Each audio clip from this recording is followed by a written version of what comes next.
말씀을 베풀어 주시기를 바라고 바로 또 말씀을 드리겠습니다.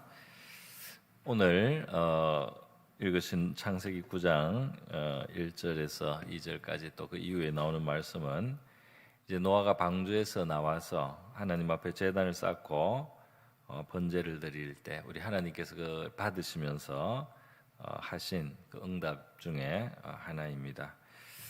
오늘 이 읽으신 본문에 보면 9장 1절에 복을 주시며 그들에게 이르시되 생육하고 번성하여 땅에 충만하라, 이런 말씀을 해주셨습니다.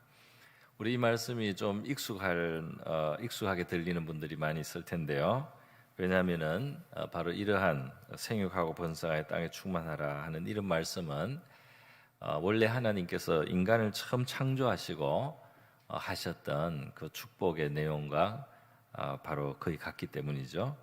창세기 1장 27절에서 29절에 보면 하나님께서 자기 형상 곧 하나님의 형상대로 사람을 창조하시되 남자와 여자를 창조하시고 하나님이 그들에게 복을 주시며 하나님이 그들에게 이르시되 생육하고 번성하여 땅에 충만하라, 땅을 정복하라, 바다의 물고기, 하늘의 새, 땅에 움직이는 모든 생물을 다스리라 하시니라.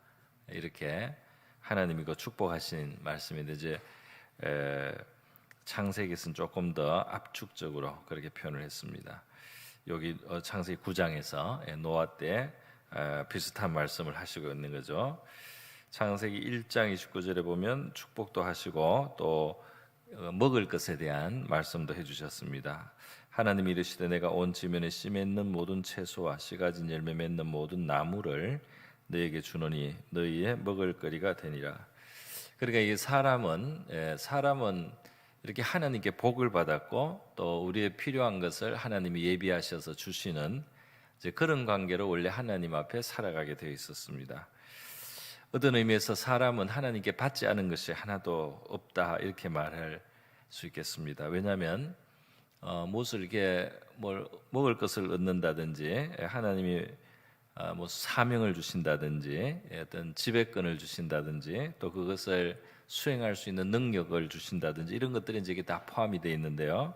사실은 우리 자신도 하나님이 주신 것이죠. 그래서 하나님이 자기의 형상대로 사람을 창조하셔서 남자건 여자건 바로 하나님의 형상을 가지고 있고 하나님이 창조하신 존재다. 그래서 우리 자신이 바로 하나님이 준 선물이라 할 수가 있겠습니다. 우리 유교에서는 신체 발부가 수지부모라고 해서요, 우리 몸에 있는 털 하나까지, 머리카락 하나까지 이제 부모에게 받았다, 이런 표현이 있습니다. 물론 부모님이 낳지만은 이제 그 부모는 누구에게 그것을 받아서 그렇게 줄 수 있었느냐 하면 결국은 하나님께로 귀결되죠. 그래서 결국은 우리가 부모를 통해서 우리 자신을 하나님께 받은 것이다, 이렇게 말할 수가 있겠습니다. 그래서 이 땅을 살아가는 이 피조물 인생은 하나님께 복도 받고 살아갈 어떤 목적도 받고 또 하나님이 주신 어떤 능력이나 어떤 권위나 이런 것들이 하나님께로부터 오고 또 우리의 필요를 채우는 양식도 하나님께로부터 왔다. 이것이 이제 창세기가 우리에게 가르쳐주는 큰 근본적인 진리 중에 하나라고 하겠습니다. 그런 의미에서 하나님은 우리 존재의 기초가 되시고 또 복의 근원이 되시고요, 바로 이렇게 주심으로 나타나는 그것은 하나님의 어떤 관대하시고 후하심과 또 더 깊이 들어가면 하나님의 사랑이심에 의해서 나오는 것이라고 할 수가 있겠습니다. 그런데 이제 문제는 노아의 시대에 인류의 죄가 관영하여졌기 때문에 거룩하시고 공의로우신 하나님께서 이 세계를 이제 심판하시는데 어마어마한 심판이 이루어졌습니다. 온 지구를 덮는 그런 홍수로 큰 심판이 일어난 것이죠. 하나님은 오래 참으시는 그런 분입니다. 그러나 하나님이 오래 참지만은 결국은 하나님의 거룩하심은 죄를 심판하시죠. 그래서 패역한 세계, 악한 인생의 최종 결국은 심판이 될 수밖에 없습니다. 이제 노아의 홍수로 그것이 그 시대에 한번 크게 나타난 것이죠.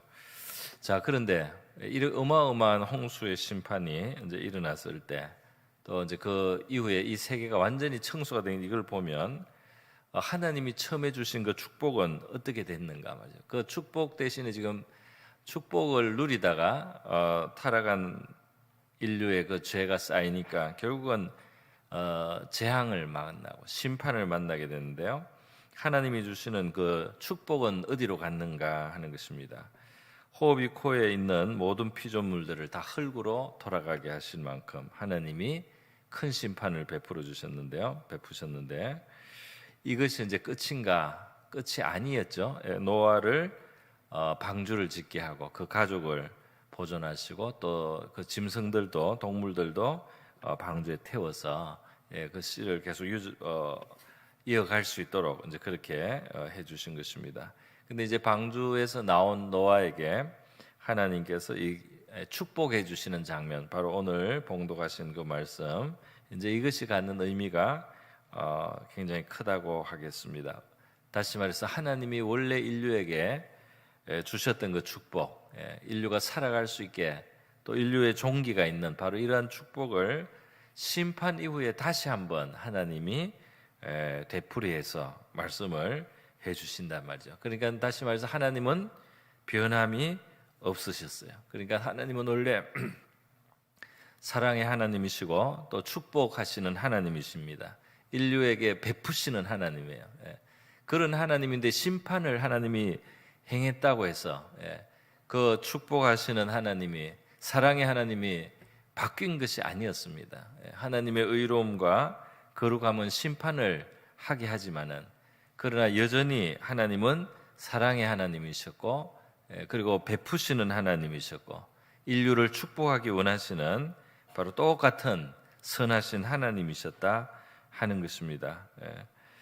그래서 이 마치 세계, 우리가 자연 세계에서 먹구름이 하늘을 덮고 비바람이 치고 또 홍수가 나도 사실 그 위에 항상 태양이 떠 있고 그 위로 올라가면 그 태양을 찬란한 햇볕이 그치지 않고 이제 먹구름이 지나가고 홍수가 지나가고 하면 다시 그 빛이 땅에 임하게 되듯이 하나님의 이 선하심은, 또 인간을 향하신 하나님의 그 사랑은, 또 그 하나님의 복되심은 변함이 없었다는 것입니다. 우리 이런 것이 이제 성경에는 여러 곳에서 우리가 볼 수 있습니다. 어떤 한 개인의 사례로는 우리가 삼손 같은 경우에도 그가 하나님께 받은 능력이 있었지만은 잘못된 삶을 살았을 때 그게 일시적으로 이뤄졌어요. 그래서 그가 아주 공고를 심하게 겪고 수치도 겪고 또 그 능력도 일시 상실된 그런 시간이 있었습니다.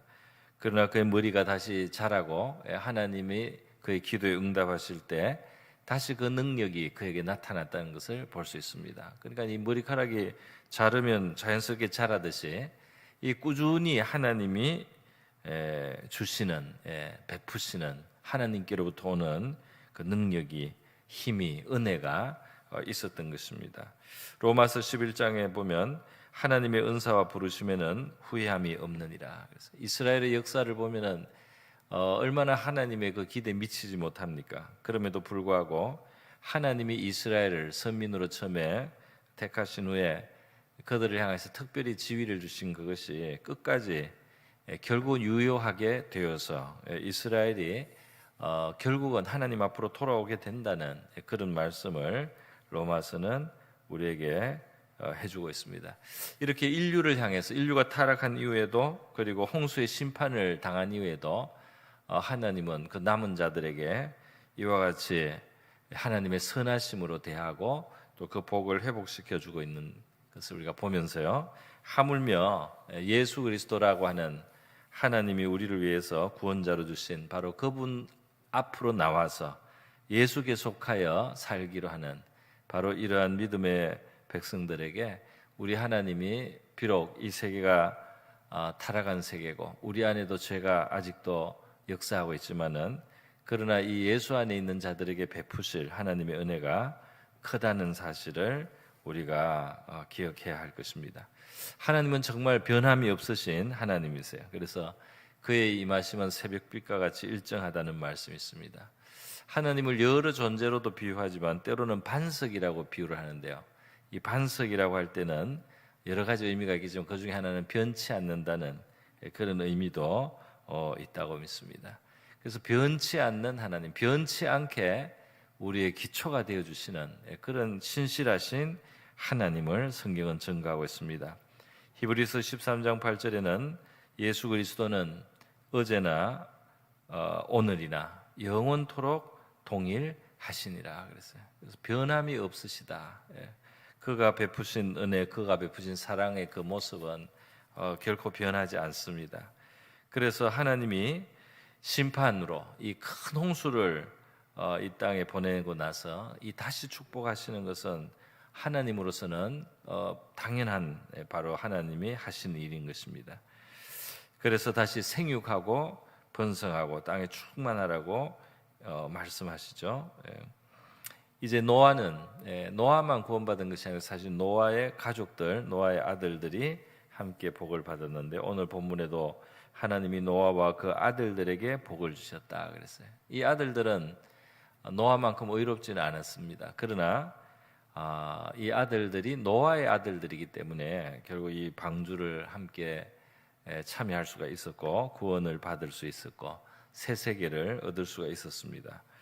이제 그것이 우리에게는 비유가 되겠습니다. 예수 그리스도께 속함으로 하나님 앞에 완전한 의로움이 되시는 예수 그리스도께 우리가 속함으로 그래서 우리도 심판을 면하게 되고 하나님이 예비하신 새 하늘과 새 땅을 얻게 되는 것이 바로 이렇게 속함에 의해서 된다는 사실을 우리가 기억할 수 있겠습니다.